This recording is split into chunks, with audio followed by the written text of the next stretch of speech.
The average leaky toilet can waste about 6,000 gallons of water per month. That's over $70 monthly just for one leaky toilet. If you have a leaky toilet and or the flapper keeps getting stuck in the open position, before calling a plumber, try cleaning it first. Residue and sediment on the flapper and the flapper housing can have a buildup. Start by turning off the water supply line. Flush the toilet and remove the flapper by disconnecting the chain. Start cleaning the buildup around the flapper. Use spray with a little bit of dishwashing soap and water.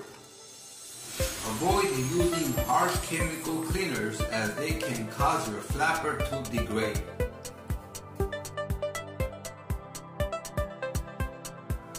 Clean flapper housing. Install the flapper and connect the chain.